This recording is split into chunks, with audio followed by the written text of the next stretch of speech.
ब्रह्मा जी अपनी वाणी में कहते हैं, तुमरुका जी अपनी वाणी में कहते हैं,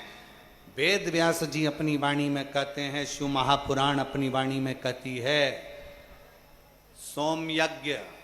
अश्वमेघ यज्ञ, विष्णु यज्ञ, रुद्र यज्ञ, दुनिया के जितने यज्ञ होते हैं, इन यज्ञों को सबको अलग अलग करोगे तो इसका पुण्य प्राप्त होगा। और वेद व्यास जी लिखते हैं, ब्रह्मा जी कहते हैं अपनी वाणी में, स्वयं तुमरुका जी अपनी वाणी में कहते हैं कि सुनो देव ऋषि नारद, अगर सोम यज्ञ नहीं कर सकते, अश्वमेघ यज्ञ नहीं कर सकते, विष्णु यज्ञ नहीं कर सकते, आवर्त यज्ञ नहीं कर सकते, दुनिया के सारे यज्ञों का फल आपको अगर एक जगह पर प्राप्त करना है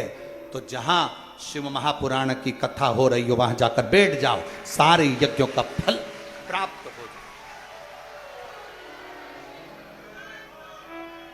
शिव पुराण की कथा में जाकर उनको मालूम है कि हम अलग से अश्वमेघ यज्ञ नहीं कर सकते, हम अलग से सोम यज्ञ नहीं कर सकते, हम अलग से विष्णु यज्ञ नहीं कर सकते, हम अलग से रुद्र यज्ञ नहीं कर सकते, हम अलग से सारे तीर्थ नहीं कर सकते। तो अपने नगर के पास में अगर शिव महापुराण की कथा हो,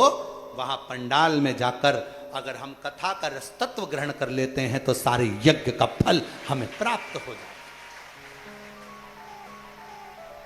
इसीलिए दुनिया वालों के इतने दुख कथा को सुनकर, जहां शिव पुराण होती है वहां की मिट्टी को अपने शरीर पर लगाकर दुनिया के लोगों के दुख मिट जाते हैं, क्योंकि सारे यज्ञों का फल वहां प्राप्त हो। ये सारे तीर्थ धाम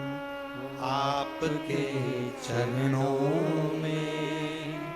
हे भोलेनाथ प्रणाम आपके चरणों